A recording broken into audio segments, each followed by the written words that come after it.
Yes, hello friends. Good evening. Yes, Abhijit, good evening. Jenny, good evening. Yes, guys, am I audible? Please, somebody ping me. Okay, thank you. Hello, everyone. Welcome to Unacademy, India's largest online learning platform. Let's crack UPSC CSE English. Now, before I start the session, let me introduce myself for the people who are new on the platform or who are attending my session for the first time. My name is Alok Ojha. I have done my engineering from Pune. I have been associated with the field of UPSC since past 7 years. I have been through various stages of civil services exam. I hold the experience of giving CDS SSB twice. I also hold the experience of exams like CAPF, Assistant Commandant and Uttar Pradesh PSC. I am involved into the field of teaching since past 5 years and I have mentored more than 10,000 aspirants for UPSC. Today we are going to discuss one of the most important topics of modern India, that is various education commissions. Now, there might be a question in the mind of an aspirant why one should prefer Unacademy as a platform for online learning. So here are the ample of reasons why one should prefer Unacademy as a platform for online learning. First of all, you will have daily live classes on the Unacademy platform. Unacademy offers you assimilation of top and dynamic educators of India on a single platform. You can directly interact with the educators. You can clear all sorts of doubts with the educators. Second most important aspect, Unacademy helps to build up your competence by going through live tests and quizzes. All the courses on Unacademy platform are highly structured in nature and there is a proper process through which the syllabus is covered. And one can have unlimited access to the courses on Unacademy platform. Here are the few top and dynamic educators of India from whom you are going to learn through. Unacademy covers the syllabus in a very comprehensive manner. Like there is a proper focus on each and every aspect of GS, ranging from the polity, governance, international relations, history, geography, polity, economics, science and tech, social justice, current affairs. Apart from that, there is a proper emphasis on answer writing techniques as well, because answer writing plays a very crucial role in the exam. Isn't that so? Like because the only piece of interaction between the examiner and the candidate is the answer that he is written. So basically Unacademy helps to build up your competence by going through proper answer writing techniques. There is also a proper focus on the various optional subjects as well. Humanities optional as well as the literature part. There is also something called as iconic subscription. Now what is majorly iconic subscription all about? Let us understand this. Now, during the initial days, the preparation is completely haphazard. An aspirant is majorly confused about what should I read, where should I read, where should I read the current affairs from, how much time should I dedicate to read the newspaper, what is the proper strategy that needs to be followed for the optional subject. So please do not worry, there would be a mentor who would be guiding you throughout your journey for civil services preparation. That is majorly iconic subscription all about. So if you choose me as your mentor, please use my code AKOUS. I repeat the code AKOUS. Now these are the batch courses that are starting, like 6-month batch course that will be starting on 18th of Feb.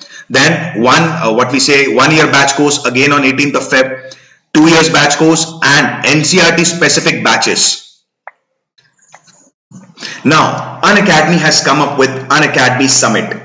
Now here the top and dynamic experts from varied fields would be here to share their experiences with you guys, and one can learn from their experiences and orient their preparation of UPSC in the proper manner.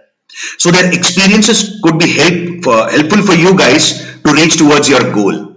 So one can register with Unacademy Summit by using my code AKOUS, and that registration is completely free of cost. So guys, please register for the Unacademy Summit right now. It is completely free of cost, and secondly, it will completely help you towards your goal, because like these are from the diversified fields of economics, fields of literature, field of political field. So basically their experiences counts a lot, and their experiences would be helpful for you guys. So please register now. So use my code AKOUS for the registration. I repeat, use my code AKOUS for the registration. And this summit would be held on 20th and 21st of Feb. So guys, I'll give you few seconds. Please register. It's completely free of cost.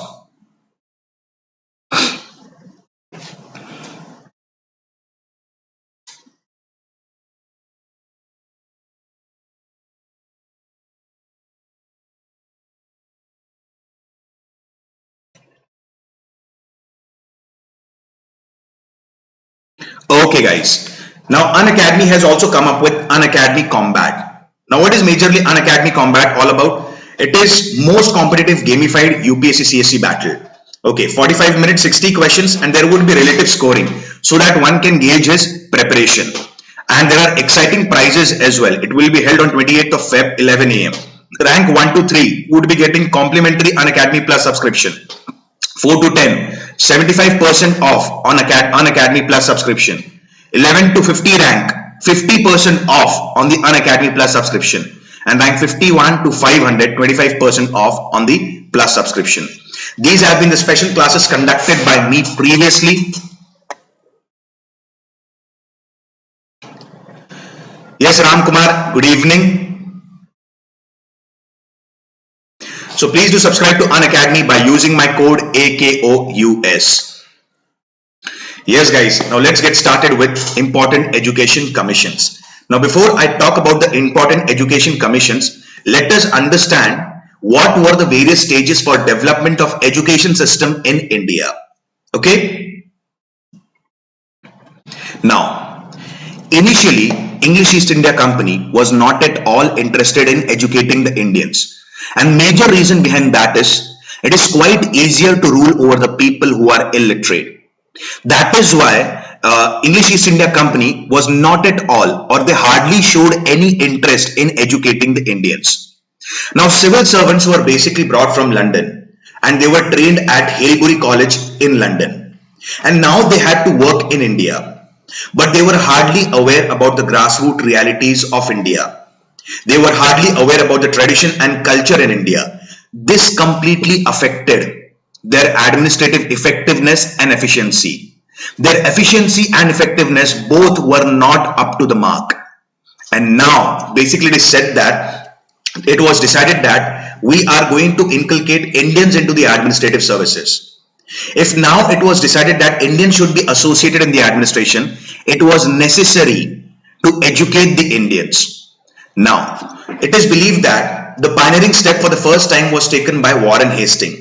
Now, Warren Hastings established Calcutta Madrasa at he established Calcutta Madrasa at Calcutta for study of Muslim law. Now, why did he establish Calcutta Madrasa? The major reason behind that was, initially, Muslim law was followed in criminal cases and mix of Hindu and Muslim law was followed in civil cases. That is why Warren Hastings established Calcutta Madrasa. Few years later, Sanskrit College was established at Varanasi by Jonathan Duncan, and it was basically for study of Hindu law and philosophy. Again, with the passage of time, Fort William College was established at Calcutta, and the major purpose for establishing the Fort William College was basically to train the future civil servants. Okay, like basically, as I've told you, initially the civil servants were trained at Haileybury College in London, but they had to work in India and they were hardly aware about the grassroots realities in India. So basically, it is said that Fort William College was established in Calcutta so that these people could get aware about the grassroots realities of India. And now Britishers started showing keen interest in education. And now came up Charter Act 1813. As per Charter Act 1813, it was made mandatory or compulsory for the government to spend at least 1 lakh rupees every year for the purpose of education.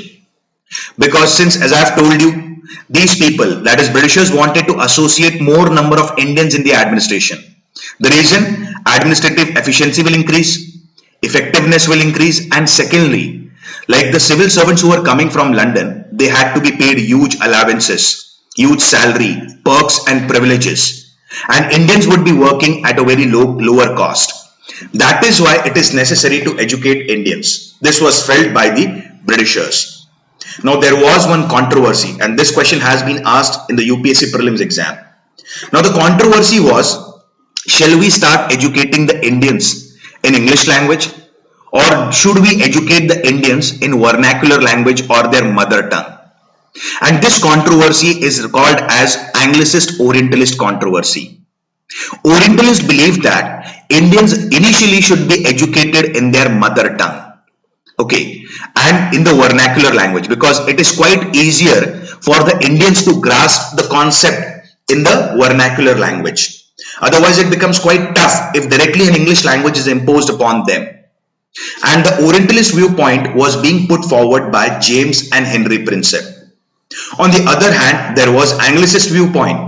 Now, Anglicists believe that basically Indians should be completely educated in English language. And the major reason behind that was they wanted Indians to be color in the skin, like by the color of the skin, they should be Indians. But by the manners, morals, etiquettes, they should be completely Englishmen. That is why Anglicists put forward that Indians should be given education compulsorily in English language. And then came up Macaulay's Minute of 1835, which completely favored English language. And now they also came up with a new theory called as downward filtration theory. Now, what is downward filtration theory? As per this theory, Britishers decided that they are not going to educate each and every section of the Indians. They will only educate few of them, the elite and the upper section of the society. And since the upper section of the society will interact with the people at the grassroots level, education will automatically flow downwards. That is why this is called as downward filtration theory. And then came up first Education Commission in India, which is also referred as Wood's Dispatch of 1854. Are the points clear till here, guys? Please let me know.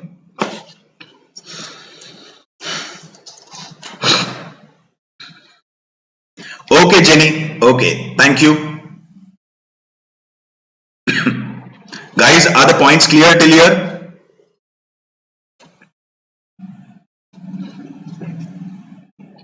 Okay, now let's talk about Wood's Dispatch 1854. The major aim or the main agenda of Wood's Dispatch was to develop a technical fervor, a scientific approach and rationalism in traditional Indian education. That is why Wood's Dispatch is also referred as Magna Carta of English education in India. Now, Wood's Dispatch, like it is also referred as Wood's Dispatch because the entire scheme of education was being drafted by Sir Charles Wood. And Sir Charles Wood has also been the president of the Board of Control. Guys, if you remember the Charter Act, we have discussed about the Board of Control. There was a Board of Control above what? Above the what we say English East India Company or Court of Director, so that the Board of Control can have a close watch over the administration of English East India Company. So Sir Charles Wood was initially a member of Board of Control, and now he drafted this educational scheme. He completely rejected downward filtration theory. He said that education should be imparted to each and every section of the Indian society. And if we completely focus on English education, okay, this will be injustice to Charter Act 1813. As per Charter Act 1813, excuse me, government should spend at least 1 lakh rupees every year for the purpose of education. But now, if we completely spend the entire amount of money on English education, and suppose if we do not get the potential output from that, the resources would be wasted. That is why Wood's Dispatch suggested that initially the education should be imparted in vernacular language, and later on the higher education should be given in the English language. So at the school and the primary level, the education should be given completely in the mother tongue or vernacular language, so that it becomes quite easier for the Indians to grasp the concept. And the higher education, once they go to the college level or the university level, the education should be given completely in English language. Okay? It completely laid stress on female education, vocational education and teachers training. Like education is only useful when there is use of that education in the technical field, or that education becomes the source of livelihood for the people. That is why it is necessary to give the vocational training as well, apart from imparting the education.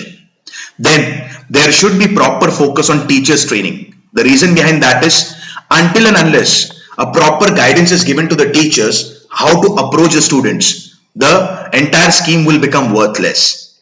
Okay, then there should be government school that should be established in every district, and there should be education department in every province. This question has been asked in the UPSC prelims exam. Establishing education department in each province was suggested by, so it was recommended by Woods Dispatch. Now, these government schools in every district are going to report to the education department in every province. And if there are any flaws in the education system, the education department would be suggesting to change that flaws or to come up with the, what we say, solution for that flaws. Okay. Now, Woods Dispatch also recommended what we say, encouraging the government and private enterprises. Like if anyone who is aspiring to establish a private school, he can start a private school and basically he would be aided by the government. He just recommended this. Okay. Now, on the recommendations of Woods Dispatch of 1854, 3 universities were established in India that were completely based on the model of London University. These are Bombay, Calcutta and Madras University. Later on there was Hunter Committee, and on the recommendations of Hunter Committee, Punjab and Allahabad universities were established. Woods Dispatch of 1854 is also regarded as Magna Carta of English education in India. So this is majorly about the Woods Dispatch that you guys need to remember. Are the points clear, guys?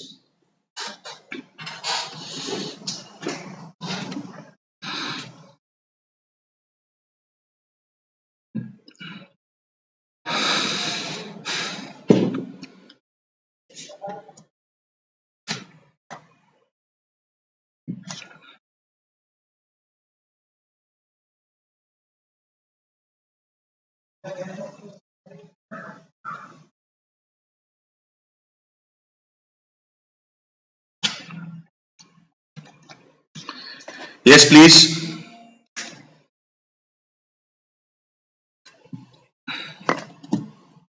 Now let's discuss about Hunter Commission. Now, Hunter Commission was being appointed by Viceroy Lord Ripon. He is also called as father of local self-government bodies, Lord Ripon. Okay. So Hunter Commission was appointed by Lord Ripon, and it is called as Hunter Commission because the commission was being headed by Sir William Wilson Hunter. Okay. Now it is said that the major purpose for bringing in the Hunter Commission was to review the working of Woods Dispatch. Okay, the major purpose was to review the working of Woods Dispatch. And after completely analyzing the situation in India and after completely reviewing how the Woods Dispatch has worked or not, they have come up with few recommendations.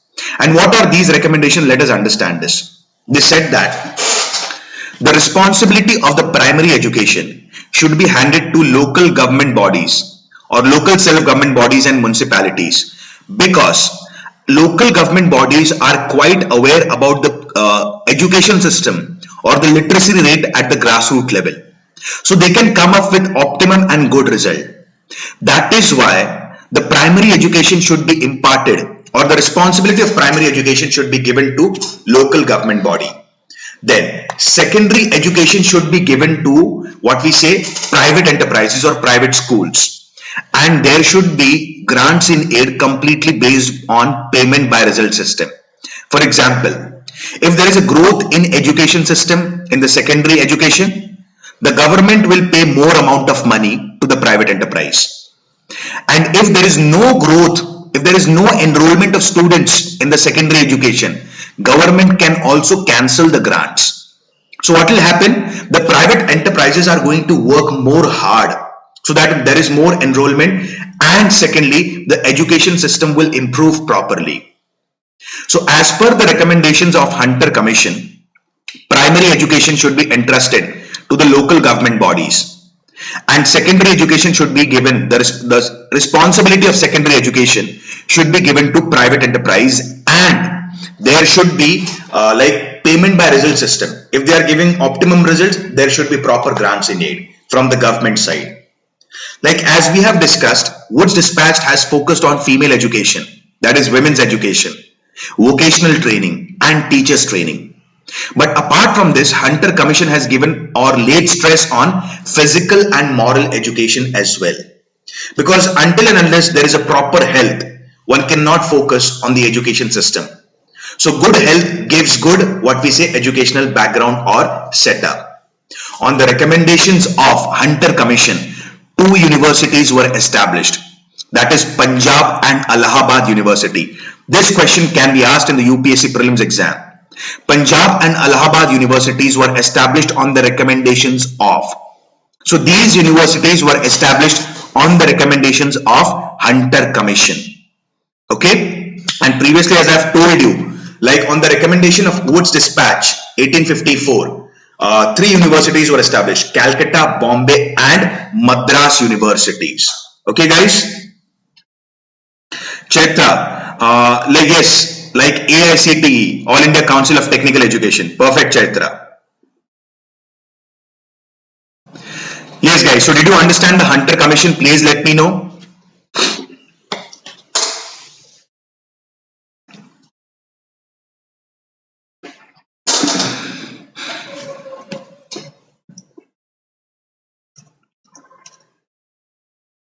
Okay.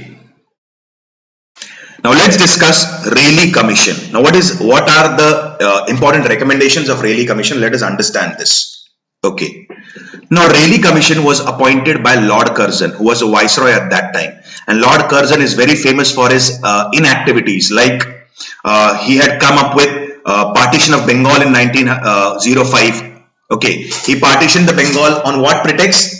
He said that Bengal has become too big to be administered by a single viceroy. And that is why we are partitioning the Bengal into two parts, West Bengal and East Bengal. Okay, but what was their actual hidden agenda? Hidden agenda was to hurt the communal fabric in India. Okay, to break the cultural unity in India, and they were playing a communal divide game in India. Okay, now this person, Lord Curzon, came up with Rayleigh Commission. And Rayleigh Commission majorly focused upon higher education, and it completely neglected the primary and secondary education. Okay. Now, initially the commission only had one Indian member, that is Syed Hussain Belgrami. Later, one more Indian member was added into the commission. His name was Gurdas Banerjee, and he was judge of Calcutta High Court. Okay. Now, this commission was heavily criticized by Gopal Krishna Gokhale. Or Indian University Act of 1904 was heavily criticized as a retrograde measure by Gopal Krishna Gokhale. And there are various reasons for criticism. If government is majorly focusing on higher education and there is complete neglect of primary and secondary education, the laggards would be felt on higher education. If the base or if the fundamental roots of the education are not that strong, how can one expect that a person can be quite productive in the administrative services? So here basically this was heavily criticized by Gopal Krishna Gokhale, and he suggested that there should be more emphasis and more focus on improvement of primary and secondary education, and automatically, I repeat, if there is a proper focus on primary and secondary education, automatically the higher education would be optimal. The output in the higher education would be quite productive. Why? Because the base is quite conceptual, the base is quite clear. That is why the recommendations of Rayleigh Commission were heavily criticized by Gopal Krishna Gokhale. So this is majorly about Rayleigh Commission, which came up with Indian Universities Act of 1904. Are the points clear, guys? Please let me know.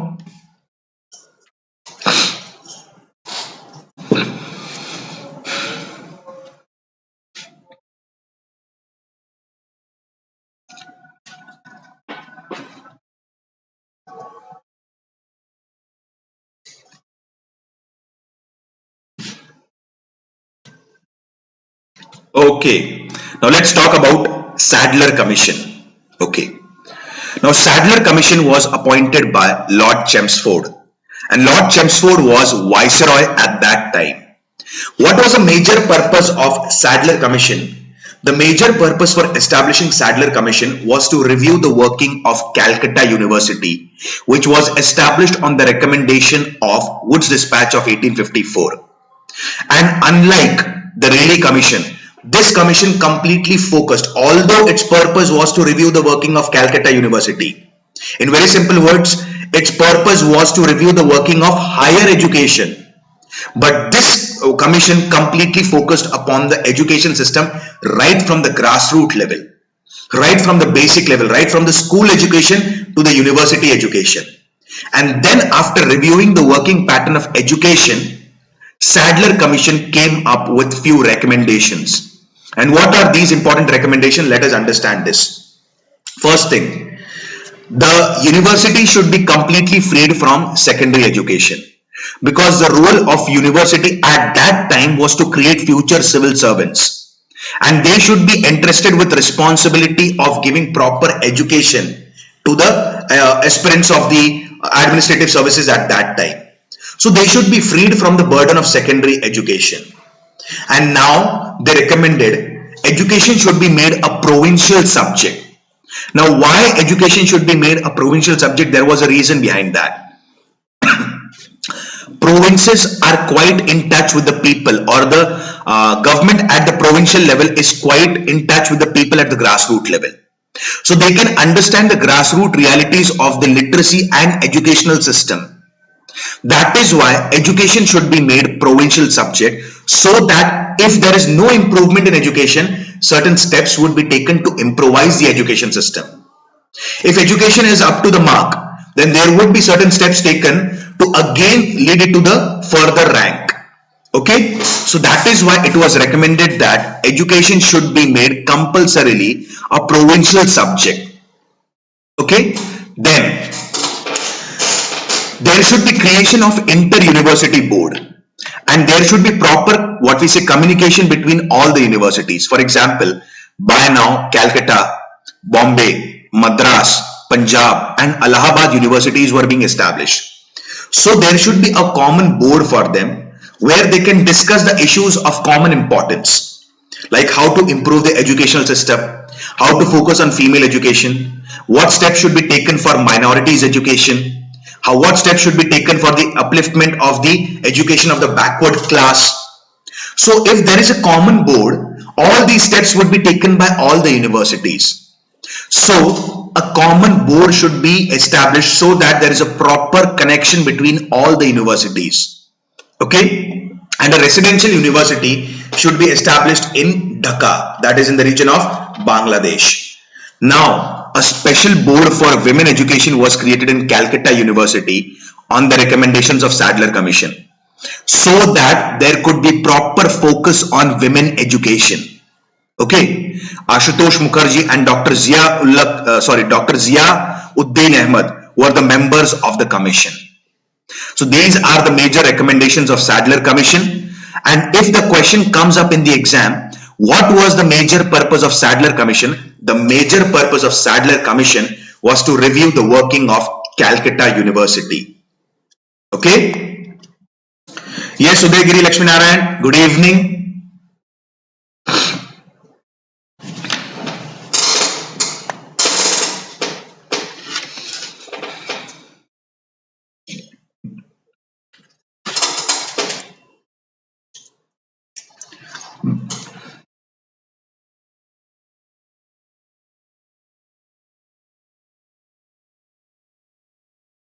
Yes guys, did you understand the concepts? Please let me know.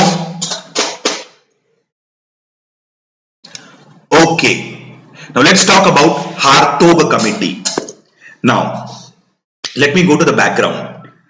There was one commission, there was one act which was passed in 1919. It is also called as Government of India Act 1919 or Montego-Chelmsford Reforms. It is referred as Montego-Chelmsford Reforms because Montego was Secretary of State for India and Chelmsford was Viceroy of India. That is why it is called as Montego-Chelmsford Reforms. Now, in this there was one clause, and what was that clause?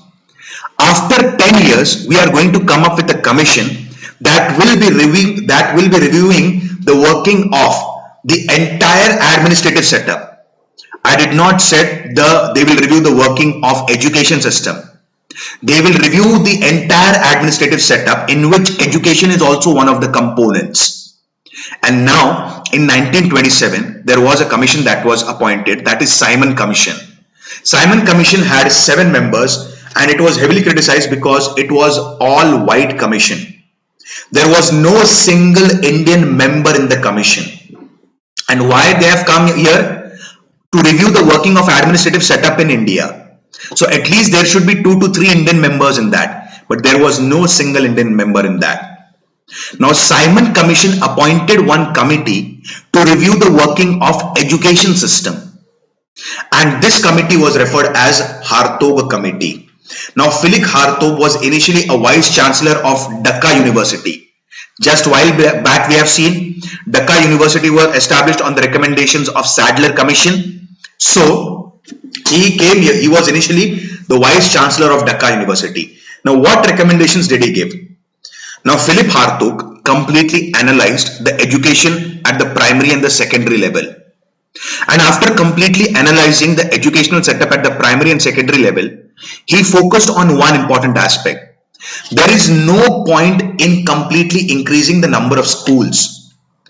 In the schools, quality education should be imparted, so there is intellectual development of the students. Okay, that, like as I have told you, Woods Dispatch had given a recommendation that there should be compulsorily a government school in the every district. He also promoted private enterprises. But here Philip Hartog or Hartog Committee focused on consolidation of school. Rather than going for more number of schools, rather than going for multiplication of schools, there should be consolidation of the school and more emphasis on quality education, so that there would be intellectual development of the students. Okay, then they also focused on improvement of university education. There should be proper emphasis on women. There was proper emphasis on women education, education of the backward classes and the minorities. So these are the major recommendations given by Philip Hartog, who was the chairperson of Hartog Committee. Are the point clear, guys? Please let me know.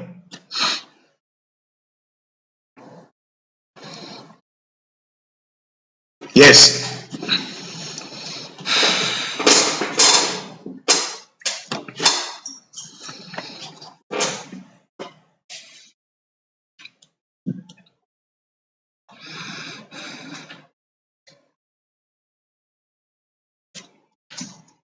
Okay guys, now let's speak about Ojha Scheme of Education in 1937. Now, M.K. Gandhi convened All India Educational Conference, and it was convened by M.K. Gandhi, as I've told you. It is also referred as Wardha Educational Conference because it was held at Wardha, which is near Nagpur in Maharashtra. Okay. Now, Dr. Zakir Hussain was also appointed to the commission basically to prepare the syllabus for that. And now, basically, this commission recommended the following things. Free and compulsory education up to 7 years nationwide. Because imparting education and improving the literacy rate is the moral responsibility of the government. This is also reflected in our present day constitution. Isn't that so? So free and compulsory education nationwide, because it is a moral responsibility of the government for the educational upliftment of the people. Because if there is educational upliftment, automatically there will be economic upliftment. And if there is economic upliftment, automatically there will be social upliftment. And there would be drastic change in the society because people will be socially empowered. That is why free and compulsory education. Secondly, mother tongue should be medium of instruction. The reason behind that is, at this time, directly imposing a foreign language, directly imposing an English language upon the people could be waste of resources. And basically, it is said that if you give educations in the local language or vernacular language or mother tongue, the concepts could be easily grasped. That is why M.K. Gandhi suggested that mother tongue should be the medium of instructions here. Then, he also focused on one important aspect, that is Swavalamban. Please listen to me very carefully. Swavalamban or learning through activity. Like a person should learn something new apart from their academic syllabus. Okay. Now he also focused on basic handicraft. So this will improve the personality as well. Okay. No place for English education, and English education only after 8th standard. Okay, that is as a part of secondary education. In very simple words, primary education completely needs to be in the vernacular language. Okay. Now basically the scheme was child centered and cooperative. The major purpose of the scheme was proper and drastic reformation in the society. And drastic reformation in the society can only be brought by educating the people at the grassroots level. And now the scheme was quite child centered, because here there was proper upliftment, here there was proper emphasis on the development of children. That is why it is child centered and cooperative. This entire scheme brought by M.K. Gandhi is referred as Wardha scheme of education. It is also referred as Nai Talim. I repeat, it is also referred as Nai Talim. Okay. Hope so the points are clear, guys. Please let me know.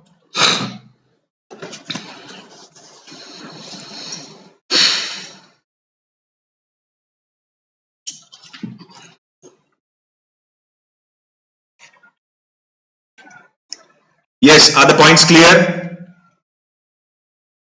Okay, now let's quickly talk about Sargent Education Report, which came in 1944. Now, from 1939 to 1945, World War II was being fought. And post-war, Britishers wanted to see the educational development in India. And for this, they appointed a commission, okay, Sargent Commission, which came up with Sargent Education Report. And it gave certain recommendation. And their aim was universal literacy in India in coming 40 years. It simply means what? Britishers hardly had any plan to leave India by now. Although this commission came in 1944 and although we got independence in 1947, but still they had no plans to leave India, because they had come up with the recommendation that universal literacy in the coming 40 years, 100% literacy in India. And it led to establishment of elementary school and high school. Now the education system was categorized as technical and vocational education and academic education. Academic education is a process of knowledge building. That is the education at primary and secondary level.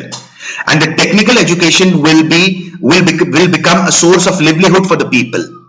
That is why there was also emphasis on technical and vocational education. Pre-primary education from 3 to 6 years of age, and free and compulsory primary education from 6 to 11 years of age. Proper focus again on teachers training, physical education, and one more important aspect. Proper focus was also there on the education of physically and mentally handicapped. Okay, so guys, we have discussed previously about the minority education. We have discussed on teachers training. Here again, all these aspects were more focused upon. This is majorly about Sargent Education Report. Okay, guys. Please go through certain important facts about education. Please read these facts. It's a request, because these facts have been asked in various exams like UPSC Prelims exam, State PSC's exam, RRB and NABARD exam. And I've collected these facts to make your work quite simpler. Okay, guys. So please go through this. Just go through the important facts.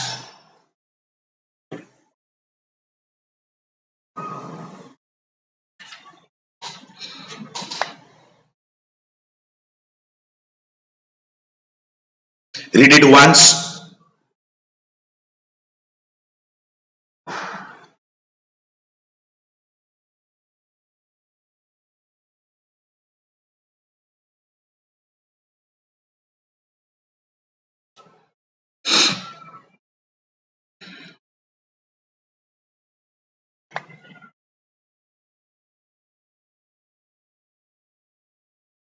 Like, there was a question in the exam. Hindu college was established in Calcutta by Raja Ram Mohan Roy, but with the help of whom? David Hare and Alexander Duff.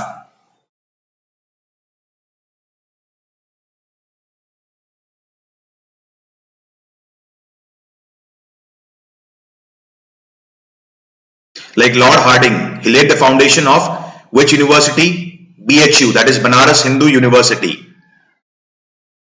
Yes, guys, hope so you like the sessions and it was informative and interesting as well. So please do subscribe to Unacademy and use my code AKOUS. One more thing, guys, I am conducting a special class these days, and this special class is majorly associated with sectional test on each and every topic.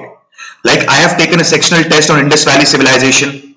I have taken a sectional test on the the administration. I have taken a sectional test on prehistoric culture, Vedic civilization. Today at 7:30 p.m. as a part of special class, I am conducting a sectional test on modern administration. And the major reason for conducting a sectional test, so that you will have a proper prelims and prelims oriented approach, a proper targeted approach for the exam. Okay, guys, so that your proper your study pattern will be quite target oriented.